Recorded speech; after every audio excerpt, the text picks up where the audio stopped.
Timbo Afrika Foundation is a foundation in the Netherlands which supports the development of big game corridors where big game like elephants and lions and leopards can move freely, protected from being poached, and at the same time they move through these corridors to make sure they don't hassle the local population by destroying their crops or eating their livestock.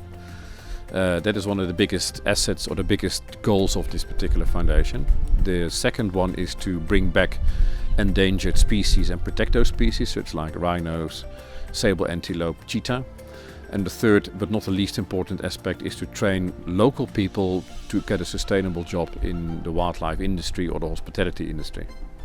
And Coral River Camp and Coral Island Camp in Botswana are set up to make sure that we could provide jobs for that population in this most beautiful southeastern part of Botswana. And at the same time, this is an area which is having big problems with the so-called human-wildlife conflict.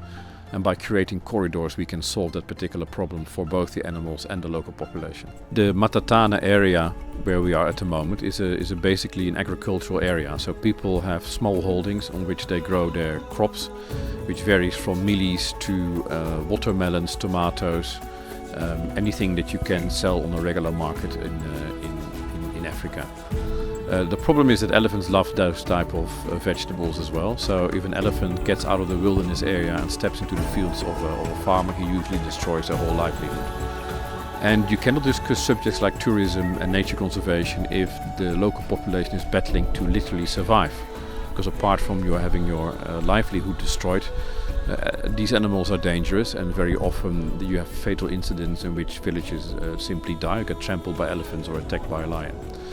So in order to be able to develop a proper business in this area, we discussed with the local population what was the biggest issue. And again, the biggest issue is making sure that everybody stays on his side of the fence line.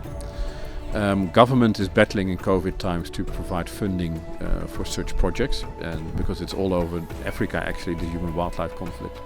So the foundation has decided to make substantial amounts of money available to build a so-called elephant-proof fence, which would make sure that the elephants would stay on the wilderness side and that poachers would stay on the farming side. In other words, both would be protected by the same fence.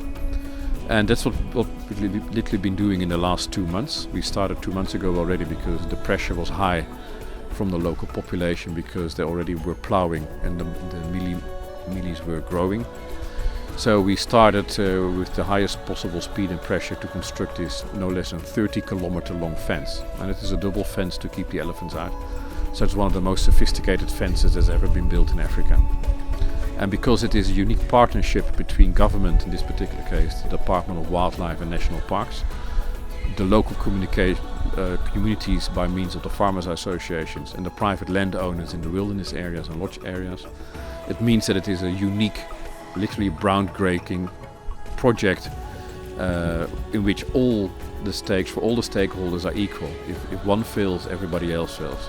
So everybody is absolutely on board to make sure that this project works very well and doesn't fail. And so far I can only say it is enormously heartwarming to see how everybody is on board to make sure that this fence not only being built but also stays intact.